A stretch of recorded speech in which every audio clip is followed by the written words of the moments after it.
get started? Yes. Yay. What we're going to talk about today mostly is how to create shapes with woven fabric. The cool thing about stretch fabric that we're not really going to get into is it doesn't have to have as much shape, because even if you just had a tube that's slightly smaller than this like bust line, you could just put it on and it would mold itself, right? So draping usually has less to do with stretch fabrics and more to do with how to get a woven fabric to do the same thing. And that means the shape has to exist within the fabric and the way you've cut it. So, and please stop me if I'm too caffeinated. I don't trust this one. I'm going to tear this. So, I'm sorry, can I steal this one? totally. I just need to sit down. Oh no. That's not even good. Good. And again, we can use any fabric you really want to that's woven is totally reasonable. But this is going to be your best bet to get big pieces. So if you're trying to do anything larger than, kind of this size, you're going to probably want to go with the green fabric, just because these kind of pieces tend to be little. So I'm going to create on my body canvas here. I'm just going to go for a little bit on the top and a little bit on the bottom to show both techniques. I'm going to create a rough measurement. I'm going to start at the top of the neck.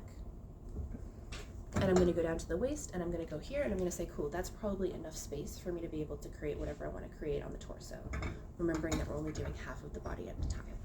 So assume, unless you're deliberately avoiding side seams and doing something crazy over here, that your drape has to go from here, center line, to here on the side. And then there will be a back piece that connects and has a side seam, similar to most of the clothes that we wear on most days. So he's going to be about this long. I'm going to give myself a little bit of extra. I'm going to trim away a lot of excess. Extra never hurts. Extra's your friend. So I've got this piece, and now we're gonna start by pinning it to the form. Here, here, here. This is going to be interesting. I'm trying to see it and make sure that the video can see it for folks who aren't here. I'll make sure. Don't worry. I just don't. If I turn it towards me, I'm like, I can see what I'm doing. That's how I normally work. Not helpful. Not helpful. I'm gonna use that. We talked about this a while ago, but that tried and true finger press technique, I could just take it to the iron. But for your center line, I'm gonna go ahead and give myself a little fold over that's gonna be roughly half an inch. You could actually measure it out if you were feeling festive, or go to the iron and actually press it. But you want to have that nice folded over edge. We do not want to see raw edge at the middle of the fabric. Does that make sense? Just in general. Because any other draper you ever meet, if you do that, they'll be like, yeah. Automatic way to not impress other drapers, half raw edge is showing. It's just part of the practice. So I'm going to place it here. I like the pins with the ball heads, because they're more visible to me. A lot of drapers prefer the little silver ones so that their work shows better without the invasion, the visual graphic invasion of the little ball heads. But I find it's easier to alter something when I can see it really clearly, if that makes sense. So it's up to you. That's a personal choice. We go in the opposite direction of how the fabric is kind of pulling. So if I'm pinning it this way, right? Whereas if I'm over here, and again I have to kind of point myself in a weird direction, and I bury that pin all the way there, that's because that fabric pulls. Good, we're doing great. But we're going for down. I can give it a pretty solid tug, it's not going to move on me. So opposite direction of the fabric and down. I'm going to put one roughly here. For now, we'll move these around a little bit as we discover what the fabric wants. And I'm going to put one at the actual waistline, so I have a clear line of how this is going to work. What I'm going to do is show you a dart method and a princess seam method. This is going to be the dart method to make kind of a basic woven fitted top. First thing we're going to do, I'm going to say walking the fabric, which is this kind of gesture. It's kind of like petting a cat. Anytime that you want to make sure that the fabric is looking nice and smooth and even, you're going to be doing this kind of gesture to convince it to lie that way. Does that make sense? And then anywhere you want it to hold, you're just going to stick a pin. I can feel with my fingertip where that side seam is that I know is my stop line.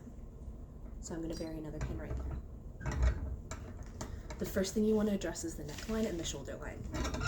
If I cut this fabric shorter, instead of going all the way up here into the neckline, it'd be really easy for this piece to not really reach the actual shoulder seam, because it has to go around that curve, which is why we start at the top of the neck or all the way up here, depending. So what I'm going to do now, I can see where the line is from my vantage point right now. I can see where that shoulder seam right here is.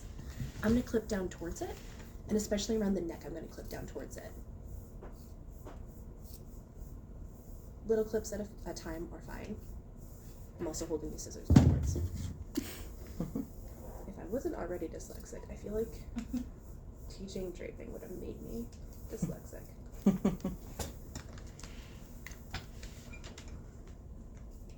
Please? There we go. So you can see we've still got this little bit of like curving there. We've still got a little bit of kind of bunching up. Anytime you see that amount of bunching up, it means that something somewhere is pulling tighter or longer or shorter than it needs to be, which means you either need to add something, give it some ease, or you need to cut something away. Anytime you see that bunching, that's telling you that the fit is off at that moment. And the easiest way to look at that is the example of the neckline, because it's always going to give us that bunching effect until we trim this away. Does that make sense? Assuming that this should be a nice straight line up here, I'm just going to trim a bunch of it away. I know that I don't at this moment want to go past the neckline. I'm not making a top for that.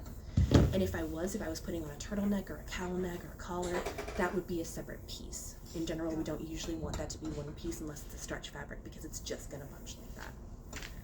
So we can see that I'm getting smoother. It's creating a smoother way. Now I'm going to go in with my handy pencil. I can feel that shoulder seam. I'm going to mark it right where I can feel it, all the way down the shoulder. I'm going to look at it and double check to make sure that it seems to be spot on. And then I'm going to make an executive decision about what kind of cut I want to create. And I'm going to say, today I'm feeling like a little bit of a V-neck that looks like that. Cool. Yep. Now I'm going to release this top piece a little bit so that I can get at it. And I'm going to assume for seam allowance. If I do my initial drape right, I might, and it's perfect the first time, which it's almost never going to be, I might be able to avoid ever having to make a different pattern piece completely, or having to completely redo it before I can go into my real fabric. So when we think about steps, sometimes you're going to get it right the first time, sometimes you're not. Both are okay. But sometimes you can get away with not needing to go into a full pattern separately. And I'm going to do the same thing over here. Oh, these are seam shop scissors. No wonder I'm so angry. Oh. That's left-handed. Wait. There's scissors over here. I think.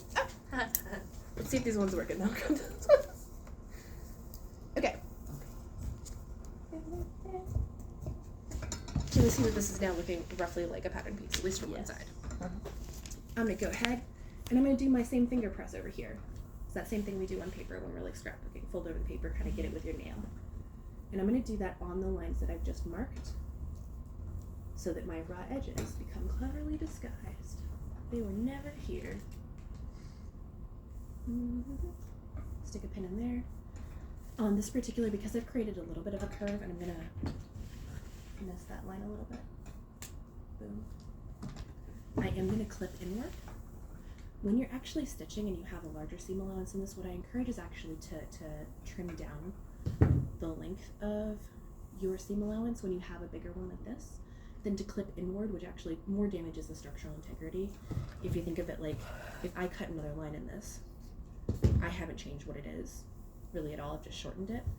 Whereas if I go inward like this, I've created a structural point that muslin is made to tear that way. Does that make sense? Mm-hmm. The same applies to when creating seams on clothes. So clipping inward, especially when we work with commercial patterns, it'll say just clip your curves. Yes, and you can. It's not always the best way. In this case, I am going to clip inward because this is a pattern piece. Just to give myself a little bit of wiggle room to fold it over. That's going to make it easier for me to fold on the line that I made for myself. Going to give it that same press. If I had nails, if I had actual nails and didn't bite them, my whole life would be different. Well, that's why I got nails. And you can see that I'm not perfectly on my line because I'm paying attention to how the fabric wanted to behave, and that curve was a little bit like crookedy, right? That's part of the second step of the process where we go in with our actual rulers and we true up those lines. It's called truing up, to make sure that they're actually nice and not just kind of what my eyeballs and my hands did, but that we're relying on tools and not human error, if that makes sense. Step 2. Now that I have created this piece, this is just a dart technique. I'm now gonna go, and I'm gonna go over to my side seam. This up here, right now. Oh, Tried to be quiet. This is done. I could do it the other way where I could go smooth down here first and then create my dart upward. But now that I've created this smooth point that I'm happy with for what I'm doing, I'm gonna go straight down here for a dart technique. I'm gonna go straight down here, and I'm gonna pin here so that I know what I'm working with.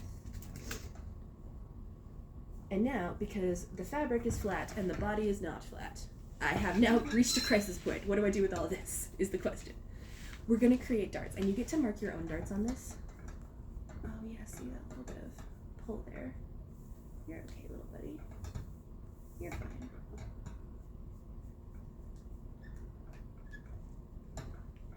So what we're essentially doing is creating a dart, right? It's gonna give us that shape. You could do multiple darts, you could do several darts, you could do a little gather if you wanted more of like a blousy effect, right? But a standard dart is gonna go like this, and we're gonna circle back to some of our mushroom life at this moment.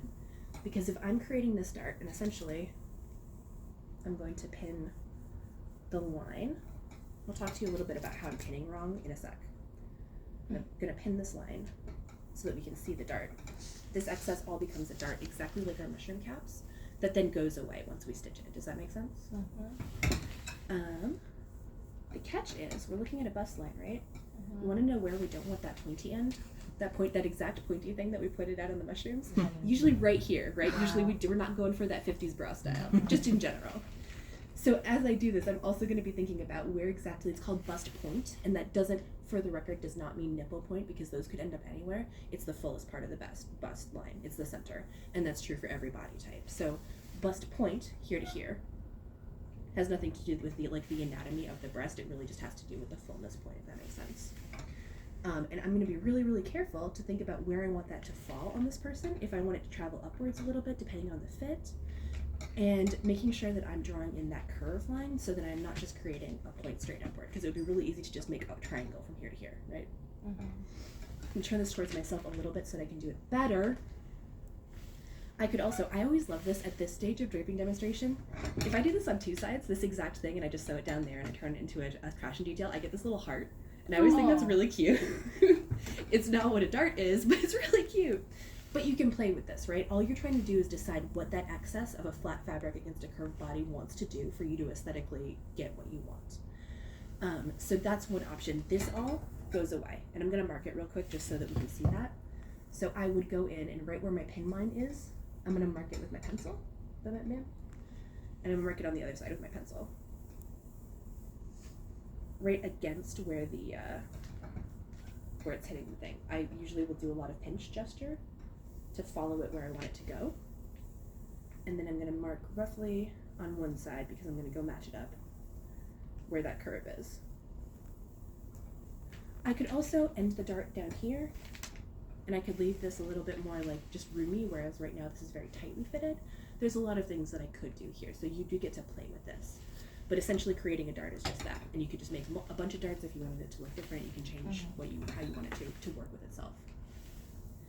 Then what I would do is take this, and we'll do a demonstration of this in a hot sec after we talk a little bit about a princess seam, but I would take this and I would put it down here, and I would go through with my actual tools, and I would mark the real lines as opposed to the sketchy lines. I would mark an assertive ruler line about what I want to do now that I have it lined in. So that's the dart, and then this would, like with our mushrooms, essentially end up going away. Two darts can be super cute, but it can also give us kind of like a line effect down here, depending on how we do it. So you want to make sure that when you're darting, excess goes away completely. A little gather type of effect can be cute, right? There's a lot of things you can do with this from here. What I'm going to do with the sides, just to show you, this is called the armscye seam. That's just the armpit seam, that's where the sleeve goes. I'm going to decide how thick I want my sleeve.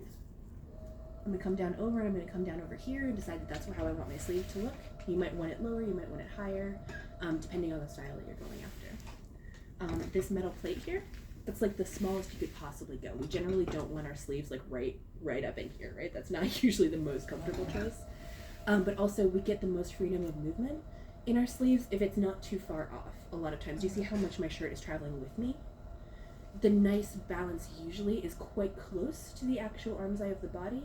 With a little bit of ease, we'll keep the sleeves moving separately with the arms as opposed to the whole garment moving with the arms, if that makes sense. that is a finesse technique that will take a long time to learn, so don't worry about that part too much, right? Especially since these don't have arms. And now I'm going to also, I can clearly feel, and you can probably actually see the side seam. I'm just going to mark down the side seam. Do you want us to make sleeves? You do not have to make sleeves. I'm definitely not going to. Sleeves are a draping and drafting combination that is a lot more advanced for most people. Some people get it really instinctively, but for the most part, if you can master the torso and the lower body, doing great. Okay. Sleeves are like their own entire universe of madness. I'm just gonna cut out all my stuff. And then I'm gonna go back in, I'm gonna replace my dart just so I can see where it is again. And I'm gonna go around right at the middle of this twine, this twill tape right here. I'm gonna mark that for myself, right up to the edges of where I've marked my dart starting point. Now I have a pattern piece. We did it. I'm gonna take out all my pins and I'm gonna show you real quick this truing up process to turn it into a final pattern. I'm sorry about your neck, little human. Acupuncture. Acupuncture. It's for your own health. So we see a pattern piece here, right? It has quite a dramatic dart at this point in its life. That's just, yeah, it does. Because as we said, size snatched. There's quite a dramatic hourglass going on here. I'm gonna go in with my various tools. I'm gonna start with my straight lines. Straight lines are easiest to start with. If I have something that looks like it's a pretty clear straight line, I'm just gonna go in. I'm gonna do that best fit. I'm gonna keep saying the word best fit curve or best fit line. So I'm going from the corner that I've marked to the corner that I've marked. Sometimes I don't even mark in the entire line. If I know there's a line there, I will just go, I'm trying to make sure that the thing can see this too. I will just mark where the corner is on my drape, and then I'll just connect it when I come to this step. Does that make sense? So straight lines, start with your straight lines. Go ahead and line your ruler up. Give yourself a nice assertive line. It's okay to keep your initial kind of markings quite sketchy, especially because that way you'll be able to see really clearly when you do your line for real. If you're having trouble detecting the lines you want to keep from the lines you're playing with, go ahead and go into multiple colors. That's also okay. Grab some of the red chalk or something like that so you can see different lines. If you have a line, like let's say I put a dart over here and I didn't mean it, I didn't like it, I'm going to actually go in and cross it out so that I'm not later mistaken that I thought I wanted that. Does that make sense? Mm-hmm. Strike it out in some way. You can't erase it, unfortunately. You can try. It's not going to do great. I'm also going to mark this because this looks pretty straight to me. Even though it's at the waist, it's looking pretty straight, so I'm just going to trust my eyes on that. And I didn't like that. I like that one better because my pencil's not very sharp. I am going to go to my center front. And I am going to mark this straight, like that. Two options that you have about the center front of a garment and the center back of a garment. There's two things I could do. One, I could cut this piece once on the fold of a fabric. So if I have my real fabric, let's say in this moment of time, let's pretend this is my real fabric that I'm actually cutting my garment out of. Fold. A lot of fabric will come in a double fold so that it's on the bolt kind of folded over because its width is too wide for your average bolt. That's called the fold. And then I could just essentially, if this is my pattern piece, I could just cut the whole thing out just like that, and I end up with one piece when it opens out. Just think of like cutting out snowflake pieces, right? Or I could decide that's a seam and cut two separate pieces depending on whether or not I want that seam there. You can do that with any piece that's symmetrical side to side and intend it to be connected. For me personally, I prefer not a line right here. A lot of people prefer not a line right here, but it's really an aesthetic choice. You could put a bunch of lines right there, so it's your life. Did you do a princess seam? What? No. Okay. I thought I missed something. No, you absolutely did not miss something. I realize it's going to be easier if I take a separate piece, so this you can keep this as an example and a princess seam as an example. So I figured it would be easier to go this way, and I did not communicate when I changed my mind about that. Yeah, I thought I just completely spaced out on something. No, you're good. As someone with absence seizures, that is a terrifying feeling. It's like, oh, was I there? Or did it not happen? Don't know. I'm cutting kind of within the ballpark of that half-inch-ish seam allowance. I'm cutting a little under.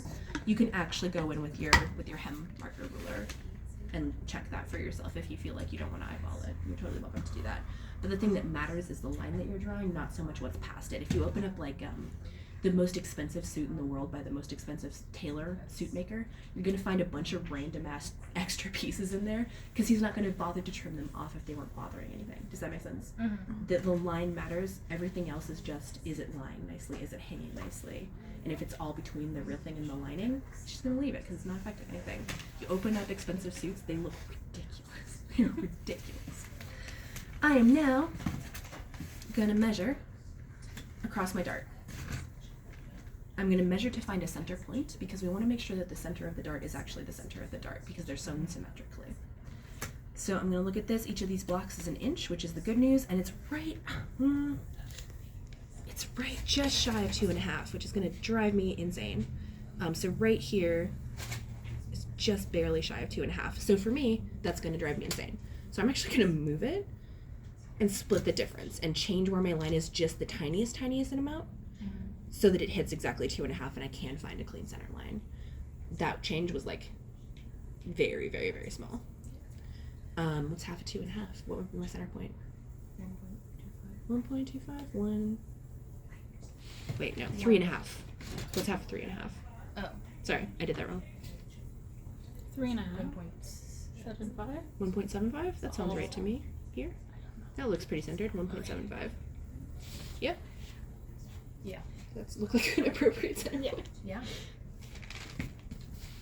I'm going to keep this because it's going to be useful to me. And then up here is where I marked the line that I wanted to create. So I now have a center line that I can work with. And I'm going to create that line. Mark that for myself. That's just going to help me actually execute my fold. From here, I'm going to fold over that center line. I'm going to pay attention to the side that I marked my curve on. The side that I marked that bust curve on. Sometimes a curved one you can't execute a perfectly straight symmetricality and you have to make them slightly asymmetrical and then work with your pinning. I'm going to guess in some of this and then I'm going to go ahead and draw in the rest. So you'll see I have a curve and a line. See that? To get around that bust point. I'm going to draw in my line first. I do have a straight line that I'm working with here, so I'm just going to go ahead and draw him in. Well, that didn't come out very dark, so I'm going to do it again so especially the video can see it. But bam. Have a dart line. Now I'm going to go back in and I'm going to do that best fit. Are you going to be small enough, little buddy? It's a very little lady. Actually, that's not bad. Yeah. Oops. Drawing things. So I'm just going to meet up from my center point line that I've marked to the point where my straight line starts. So When you I want- execute this dart, I'm going to do it very, very, very carefully to keep that intact. For me personally, there's two things I could do. I could try to transfer that perfectly to the other side, or when I stitch it, I could stitch it from this side to make sure that I'm following this line that I've marked really carefully. Does that make sense? Which means the center line is giving me that asymmetricality side to side. There's a lot of different ways to approach darts. You can absolutely kind of minimize how much you need to work on that curve and stuff like that. But also every time I do this, I don't like this dart. It's a classic style to have this dart from here down to the waist. I don't like it. I would rather just do a princess seam. I feel like no matter what you do, it's always a little bit wonky. But also the point problem, much more dramatic on her who is very small than on a real sized human, because you have a lot more space to create that curve, if that makes sense. So, pro and con. I would now probably go ahead and, I might even transfer this to the other side if I wanted to be able to look at my drape, but a lot of times, especially if you hold it up to the light, you can see pretty clearly where your dart is. So what I'm now going to do, just to kind of double check my work and show my work, is I'm going to go in and I'm going to create a little bit of a, like a fake out seam. I could also do this by basting it. I could just kind of sew a quick sloppy stitch. Basting is not supposed to be sloppy, but a quick large stitch just to hold the place and let me see what I've made. But essentially, what I've made is that. And can we see the difference of how it is holding its own shape as opposed to a stretch fabric? You want to be able to see your fabric holding its own shape. Does that make sense as an example? Something to work with? Working with the back, you're going to do the exact same thing, except you don't have as much of a curve happening in the chest area.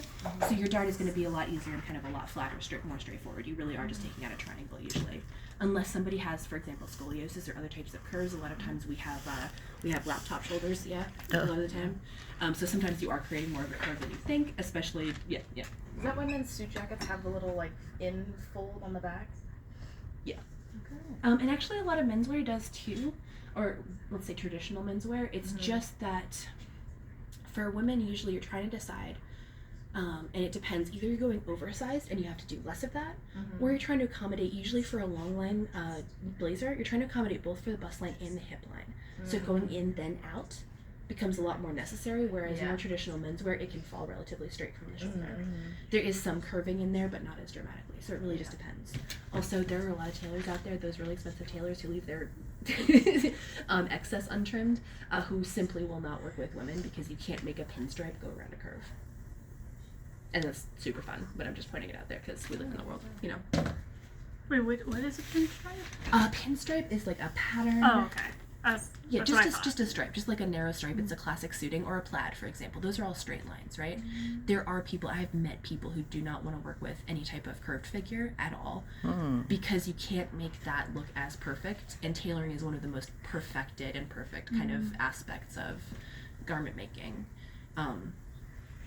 I sometimes think of it as like, I'm a fabricator. You can kind of tell when you talk to me I'm a fabricator because if it's glue or paint or chaos, I'm happy. Tailors are almost the opposite end of the personality spectrum in costuming a lot of the time. Not always, but a lot of the time. Where things like lining up pinstripes perfectly is how their mind works. And therefore throwing literally a curveball into that, right, it's a technique. It's a type of technique. Yeah. Usually tailors are not also corset makers. For what that's worth. That's not, none of that is universal. It's just kind of like a personality layout that I find really interesting, like socially fascinating. I also find that like tailors or like people that work in like suit shops are more put together. Oh yeah, Type A. oh yeah, absolutely. So I have an entire wardrobe for when I work in tailoring shops that is not my regular wardrobe because you can't. It's not possible. It does exist. It has like 3 outfits in it. Probably at this point. I don't know. I haven't done that in years. do you want me to hold it now? Yeah, Sure. Okay, princess seam. Everything that we just did still applies. I'm still gonna start at my center point with a little quick boy. Remember that you do want to tear your edges, not cut your edges. So this edge is torn, this edge is cut as it happens. So I'm gonna trust this edge to be my center point. I'm gonna do that exact same thing where I'm gonna start higher up than where I want my actual neckline to be to make sure. Can I ask for a favor? This Absolutely. might put you back. Can you use the green fabric? I don't think the white fabric's showing that well Oh, out. yeah, absolutely. Sorry, I know No, that but might great. set you That's back a good bit. point. Do I have any larger? I'm just looking at the photo. I'm like, wow, you can't see like. That's the skirt. I feel Oh. because that's got so much curve in it. Right so here. that'd be helpful. Does that Oh mean yeah, it's this was not- our excess Oh, sweet. unneeded. Excess. Thank you so much. This boy works exactly the same. This is the goddamn left-handed pair of scissors. Okay. So tear it down, and actually, I'm gonna tear this in half this way, just so I have 2 pieces that I know are right there to work with. Because this guy doesn't take finger pressing quite as well, I am gonna actually press it. Sorry. No, you're good. You're totally good. I could have been pressing it the whole time, and I just did not want to.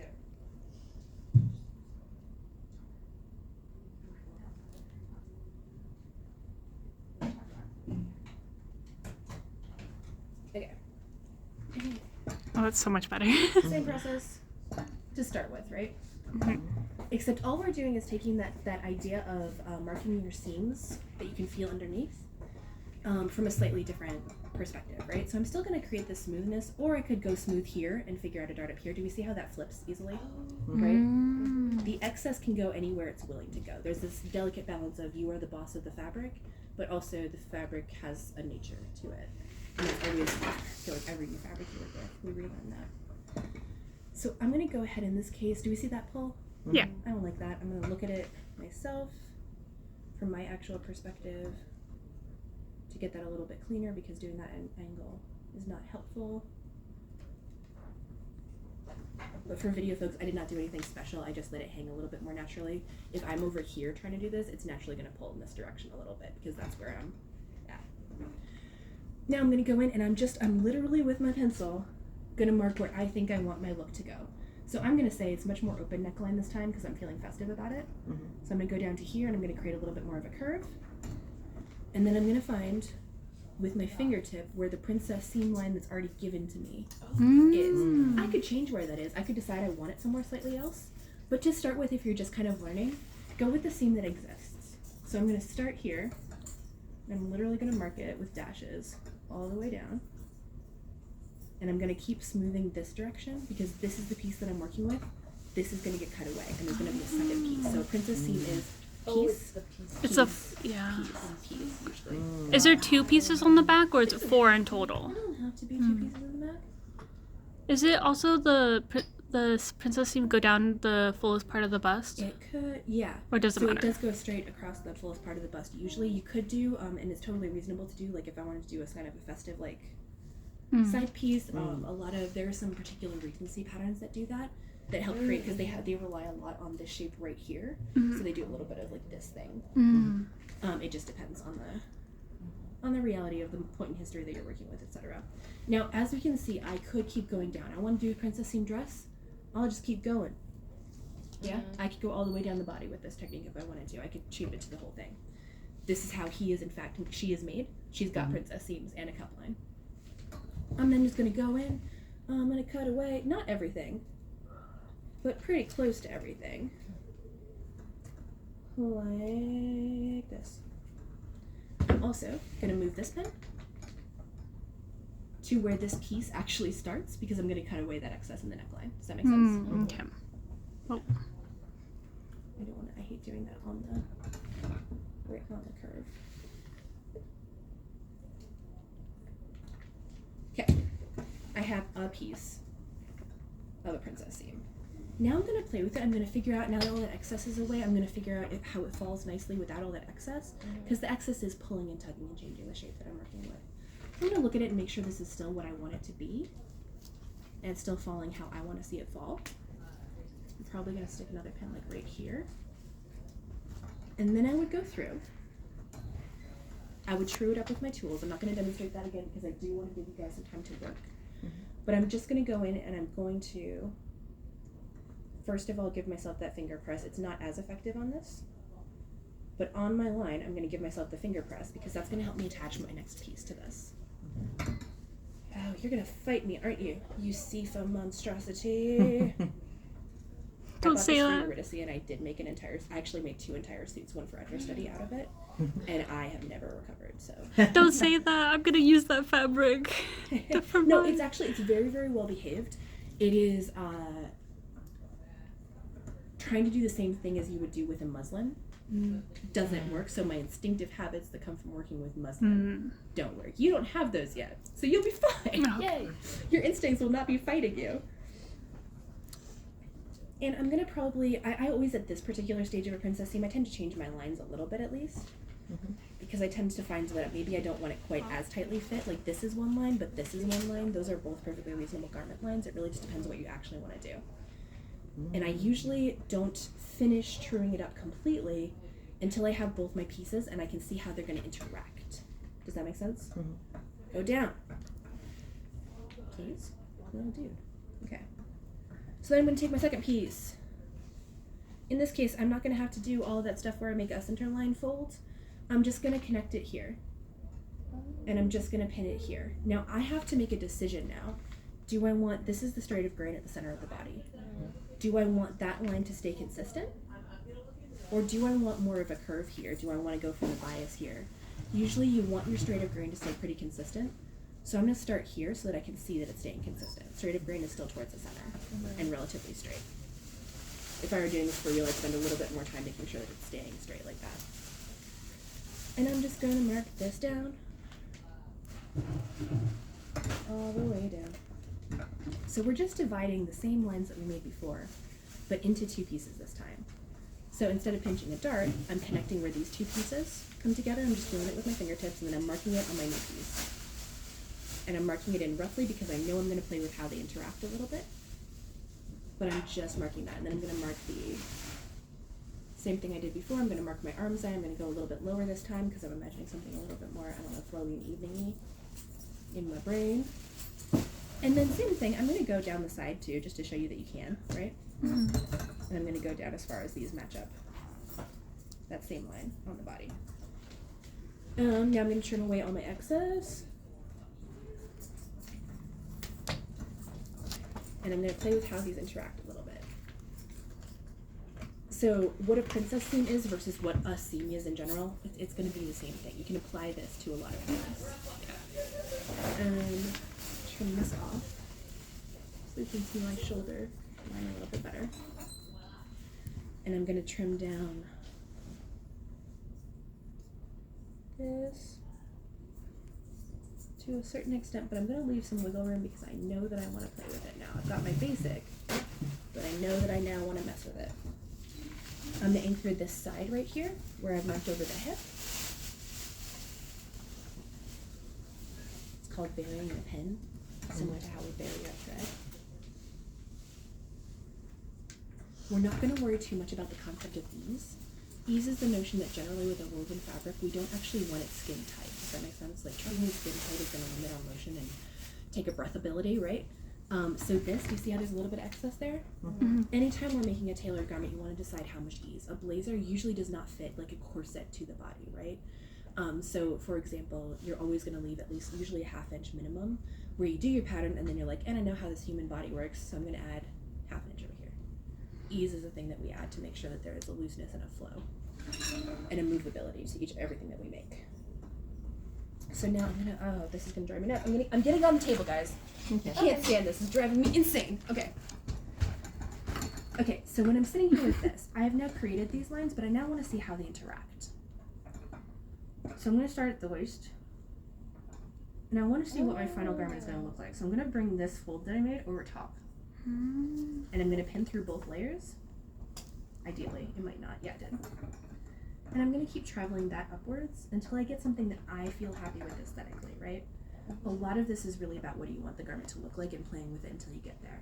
Learning techniques for draping, it can help, right? Learning a specific dolman sleeve, learning how to drape a collar. There's a lot of things you can learn how to drape, but a lot of it is just sitting with it and inching fabric back and forth and connecting it and seeing how you actually want it to be.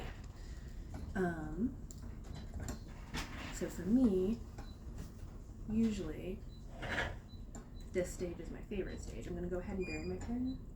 And as I'm working, I'm instinctively creating ease. Now I'm getting to that point. That point. You know that point? I'm going to go ahead and clip it in there, especially on the pattern piece. So that I have... Lyra? Yes. Oh, sorry. I have something to tell you afterwards. Can you remind me if you remember? I will forgot. try. I forgot That is yesterday not or a good Tuesday. task to task me with because I will remember what I wanted to do after this. Okay. Well, maybe someone or It's not because I don't care. It's because I'm not. no. I I have the same problem. That's why I asked you to remember. That's why I send myself literally emails that are like, hey. I'm gonna keep burying pins in there until I get something that I do like. So do you see how I'm already changing my mind as I see how they fit together? That is super normal. But what it means is you don't want to be too precious about your original lines. You want to allow the process to change. This is going to be hard to get at, as it always is on these tiny boys.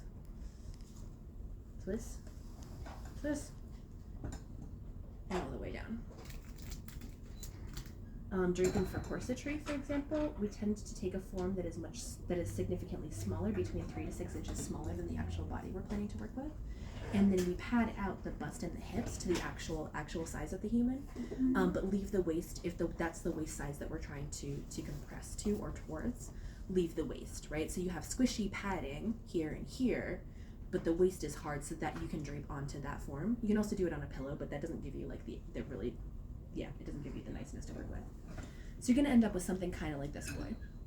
I'm going to point out a couple things. I would need to press this to be sure, and I don't want to take your time doing that.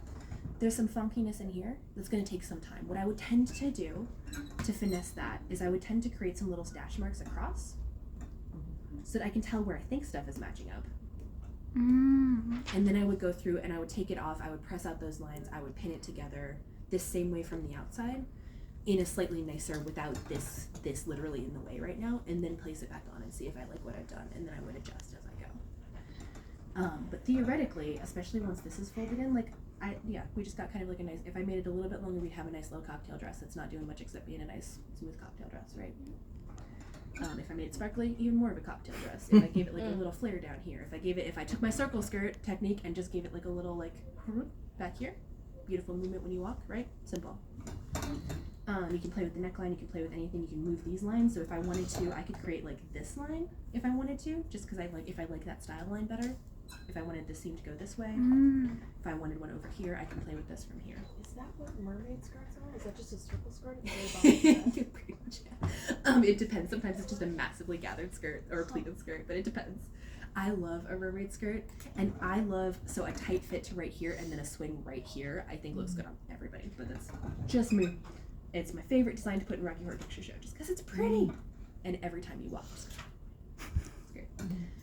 So yeah, that's essentially what we're looking at. I would press this and then finesse it off of the form and then put it back on the form and go back and forth a couple times. That would be my next steps here. Pressing is just flattening, like taking it off, putting it flat, and then ironing it. I would take this piece apart and I would press this because all of this, I can't tell super clearly how much is that there's wrinkles in the fabric and how much that there's wrinkles and how connected the fabric. Okay. So I'd press it to be able to tell because those wrinkles look similar to me right now. I want to point out a couple things. These are not things that we're going to be grading or worrying about in this case. When we're pinning, we want to try our utmost to point pins downward at a similar angle. So somebody who's going to get really on you about your draping is going to tell you they should be at relatively equidistant apart and they should be pointing at as close to the same angle as you can tell. The downward is the important part because it's much harder if look at this one, it's upward and across. Really easy for me to damage myself on, or someone who doesn't know that I'm using this form and just happens to be passing by to damage themselves on. Versus this, harder. The more it's pointed downward, the less likely somebody's gonna go, right? That's not super likely that somebody's gonna do that, where somebody might just walk like this. The angle and the sense of placing them in a really beautiful fashion is in case somebody sees your drape, or an actor comes in, or the director comes in, or anybody other collaborator comes in and sees your drape project, showing your professionality at every step of the way. I'm not going to ask that of you, but I am going to throw it out there that there are absolutely people in this world who will think less of you if your pins are not even and pointed in the same way at the same angle. Like, that's a reality of this type of craft. I don't want to, so I'm not going to do that to you. I have lines that I'm not going to use now. We can see that, right? So I would go in and I would mark maybe in another color, or maybe more aggressively. I would mark out what I think my new line is. I would test it, and then I would true it up for real. If I had too many lines to be able to interpret my pattern, I would probably go back in with another color, or even just transfer it to a new piece of fabric once I'm sure I'm done. Make sense? Mm-hmm. Questions, terrors? Ow. My feet are asleep. Do you need help? Oh no, I'm good. I don't know how to stop the recording. My My hands are sweaty. I'm so Does sorry. anybody have questions before we stop that we think anybody else might benefit from or that you need answers to?